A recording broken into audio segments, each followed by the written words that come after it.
Welcome to r/malicious compliance, where we share stories of people conforming to the letter, but not the spirit of a request. Thank you, friends, for subscribing to the channel, and for so many likes. The first story. Text company now had to send someone to our office to pick up the new SIM. The second story. Managers said not to help the clients because it's not my job. The clients were angry. The third story. Managers started hounding us to do our platinum certification. And the first story is, don't lie to tech support. At my previous job, I worked on the business support desk. One of the products we offered was a SIM/data management service. Basically, you would buy a block of data, say 100 gigabytes per month, and however many SIM cards you needed, then you can assign data to SIM cards as needed via the customer portal. We weren't the actual cellular network provider, we just sold data and SIMs on their network. We would often receive tickets regarding SIM cards not working. 90% of the time it was a configuration issue. You needed to use the correct APN to connect. Other issues were signal problems and faulty devices, not the SIM cards themselves. They don't just suddenly become faulty bar the odd dud one from the factory. On this particular day, I received an urgent ticket first thing in the morning about a SIM that was offline and not reachable. The tech who logged it was very insistent that this was an urgent issue and wanted constant updates. I checked from our portal and could see that the SIM still had data assigned, so it was not a simple issue of running out of the assigned data. Our first response in this sort of situation is to have the user check the physical SIM, take it out and reinsert it, and confirm that the correct APN was in use. Our T&Cs firmly state that this is the user's responsibility, as the SIM could be anywhere in the country. Not long after asking the above, the tech responds that the checks have been done, and asking for an ETA on resolution. At this point, I was pretty sure that they were lying, and had not checked anything. I get a sixth sense about these things, but had no proof. At this point, our next option is to have the cellular network provider check the SIM, which takes at least a few hours.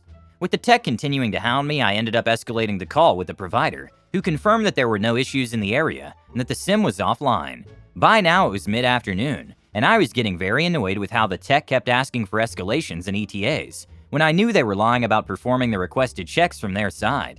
If they had done the checks, this would mean that the SIM card just failed after working for months. That just doesn't happen. I decided that it was time to comply with the tech's request to expedite the issue. I drafted an email confirming.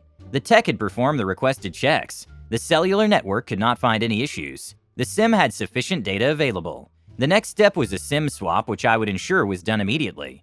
As soon as the email was sent, I called the individual responsible for SIM swaps, and by the end of the call, the swap was complete. For those that don't know, a SIM swap is irreversible and renders the old SIM completely unusable. Shortly after, the tech's manager got involved and asked us to postpone the SIM swap as they wanted to check the device on site, confirming my suspicion that this was never done. I replied that the tech had informed us that all the on-site checks were done already, that the SIM swap was expedited due to his insistence. Turns out the SIM was in some networking equipment in a mine, in a remote province of the country. The tech's company now had to send someone to our office to pick up the new SIM, then drive all the way to a remote mine to replace it, potentially a 2-day job. I'm not sure if the tech received any disciplinary action, but he never asked to escalate a SIM issue ever again. There was no fallout for us as we were covered by the T&Cs. Edit. As some commenters have noted, technically SIM swaps can be reversed. However, we did not offer this, most likely as the network provider did not allow it. I've been working in IT support for over 10 years. People still lie when you tell them what action to take. For example, someone asked to reboot a computer by clicking Start Reboot, and somehow a computer that takes 3 minutes to reboot magically boots up in less than 30 seconds, and yet the customer always says, "Yes, I did that." If you immediately say, "Okay, I did it," I know you didn't reboot. I don't understand why you would lie instead of doing what I said. These people will do anything but what you ask. They think what I tell them won't work, even though they haven't even tried it. I report those people for work avoidance, because once you catch them avoiding resolutions you offer, they're now actively avoiding getting back to work sooner. Now I've started using open-ended questions and getting them to tell me to make sure that they've done what I've told them to do. This saves both my time and the client's time, because we solve their problem much sooner. I sometimes think, how aren't the tech support staff's brains running out their noses if they're exposed to this every day? The second story is, your job isn't helping customers. I just started working at Fry's. For those who don't know, it was a big box electronics retailer sort of like Micro Center, with terrible management at anything above the department manager level. I found this out firsthand shortly after finishing training. I worked in the components department. Think computer parts for builds and electronic stuff you'd find at Radio Shack, and I was a sales associate. That meant I was on the lowest rung and didn't earn a commission from sales. My department manager had explained to me that I didn't get commission, but my primary responsibility was still helping anyone who came to the department. If you did well enough at this, you'd be moved to commission sales, where you made the big bucks, so I tried to be helpful. Plus, everyone wore the same white shirt and tie, and customers didn't know the difference between commission sales and associate. Then corporate came. The corporate components manager breezed in to tell everyone how to do their job, and in her eyes, that meant I was supposed to be putting together product schematics, to the exclusion of everything else. So she condescendingly took me aside to review how to put products on a peg. In the middle of this demonstration, someone came up to ask where a product was, and I tried to help them. That didn't sit well with corporate lady, so she stopped me in front of the customer and told me that wasn't my job, and that she would help the customer. That earned her an odd look from the customer, but whatever. So I continued doing the schematic. It wasn't exactly the rocket surgery she made it out to be. Apparently she got distracted haranguing other people, because it was an hour or so before she walked by, while I was helping another customer. Again, she came up and started yelling at me that my job wasn't helping customers, and I needed to get back to work or she would write me up. I shrugged. Whatever, it was a job I took to pay bills during grad school, so it wasn't worth arguing. I would do exactly what she said though. I was putting together a product schematic right near the front entrance that day. That meant a lot of people would come through and I was the first worker they saw, so they'd come up to me and ask where to find something. Normally I'd be happy to help, but not that day. I wasn't going to get written up. No sir. So every time someone asked me to point them to something, I politely apologized and told them I couldn't help. They'd inevitably get angry when they realized I wasn't helping them, so I'd politely apologize again and tell them it was corporate policy that I wasn't allowed to help them. And oh, by the way, that policy was put in place by corporate manager, who just so happened to be at the components podium that day if they wanted to go ask her anything or talk to her about that policy.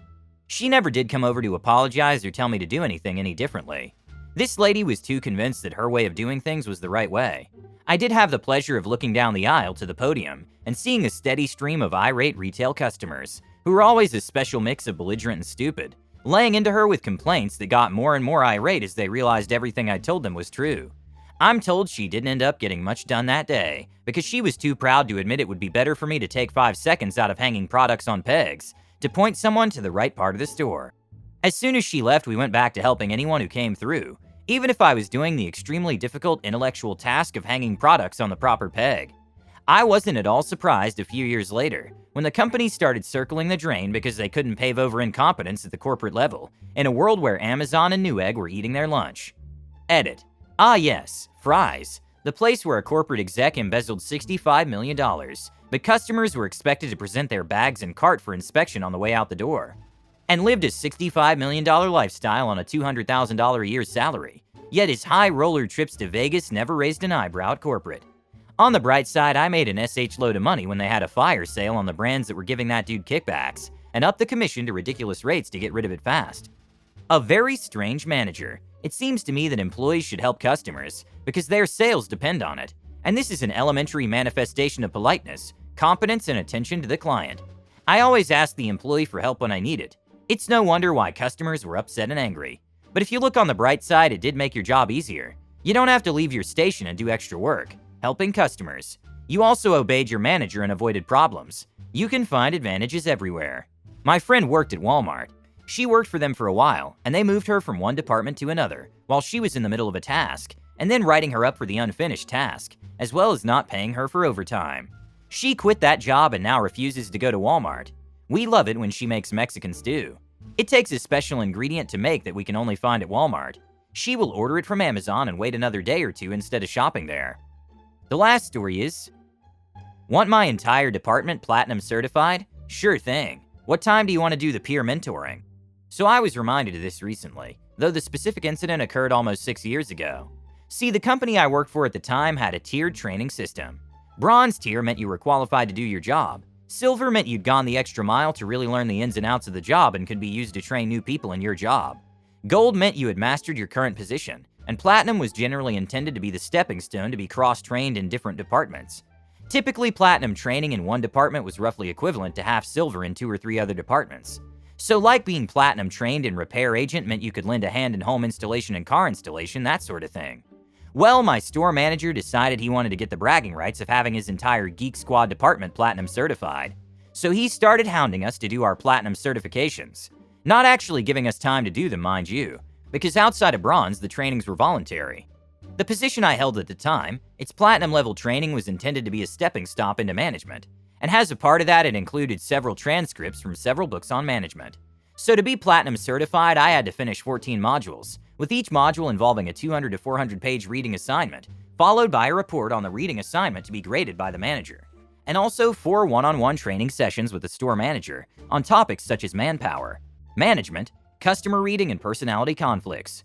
All in all, each module was estimated to take between 10 to 14 hours worth of work, before a further 3 to 4 hours of work with the manager. This was all something that the manager was apparently unaware of, because when I asked him where he wanted me to turn in the first report, he brushed me off saying the modules don't have assignments, only to have him come back 3 more times and get on my case, and the rest of my department's case about being Platinum, but then inferring that he's not going to read the assignments and sign off on the modules. So do this training that I won't sign off on. Oh, and do it on your own time. Surprise, surprise, we weren't interested in wasting our personal time like this. So initially we ignored it, until he really started pushing the idea. Remember how each of the modules for the Platinum training for my position had a 200 to 400 page reading assignment? Well, using the store's printer, I printed each one of them, in color, actually did the reading on the first one and wrote the paper, and went to talk to the manager about the report. I hounded him about it for a week until I was able to corner him and show it was about the Platinum training. He was totally caught off guard that he was expected to play school teacher, and visibly horrified that he would have to do so for 14 modules, plus 4 one-on-one sessions for 5 people. So that was the last we heard about him demanding everyone in the department be Platinum. Remember how I printed out the readings? Well, that prompted an investigation to find out why the store had gone through more color toner in 2 months than it had in a year prior. They eventually found that the majority was from the Platinum learnings, and when they asked why, we pulled out the multiple email messages the store manager has sent us regarding Platinum, including the parts where he said if we needed to print something, we could use the store printers. Turns out most of the Platinum modules just have a 2 to 3 page worksheet and maybe a checklist. Some have a 20 to 30 page resource document, but only the Platinum for my department had 300 page books. My previous manager at my current job insisted that after I was hired, I needed to take a special course, all 3 modules for about $1,000 apiece, if I wanted to be promoted to an SSA position. I took the first course, passed my certificate, and waited for my reimbursement. I contacted her repeatedly, and each time she got more and more annoyed about it before she admitted that there was no SSA position. She did not reimburse me for my expenses. Turns out she just wanted me to take a course. Then she tried to fire me because she wanted to hire her boyfriend. She was soon fired, and thankfully I've never seen her since. If your employer wants you to take additional courses and offers to compensate you for it, get it in writing. Don't forget to subscribe to the channel and hit the bell button